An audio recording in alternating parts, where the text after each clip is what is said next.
hello guys, good morning. Update lang tayo dito sa amin guys. Update lang tayo sa ating kalagayan ngayon sa ating mga kabagyuhan diri sa Kapas guys. Signal number 3 daw, buti na lang kay ulan lang ang nandito. Walang hangin. Yeah, guys, oh. Ganito lang guys. Ganito lang siya. Tapos, ano lang dito kasi, sabi kasi signal number 3. Buti na lang ulan lang. Pero dito ako sa ano ko, sa drum ko, imbis inayos ko, nagiging triangle na tuloy. Imbis inayos ko siya para maplaster, guys.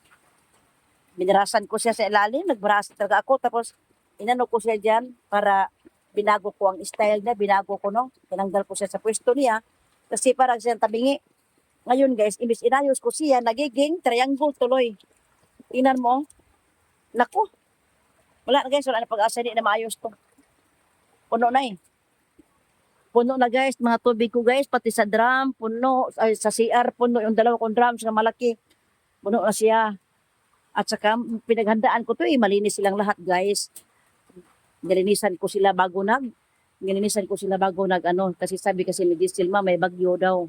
Linisan yung mga drum mo dyan, kay sayang yung drum mo, ay kailangan malinisan yan. Nilinisan ko lahat guys. Kaya ngayon, nahanda na. So, mauna to guys, ating update sa ating bagyo. Oy, tinanim mo ang pagpangdamo ko dito guys. Yan lang ang naano ko, nalinis. Meron pa dito. Diyan, meron pa.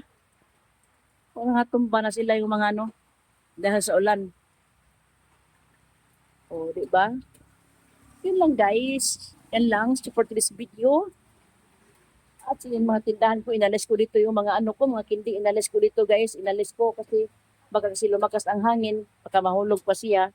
Pinaghanda ko talaga guys. Kasi alam mo na, ako lang isa dito. Paano na pag maano. Kailangan handa tayo. Naghanda na ako guys. Kaya lang, naubusan ako ng gasol. Hindi pa rin handa yun. Naubusan ako ng gasol guys. Ang bilis na ubos sa gasol ko. Paano na, mag-rice cooker na lang kami nito. Wala akong gasol guys.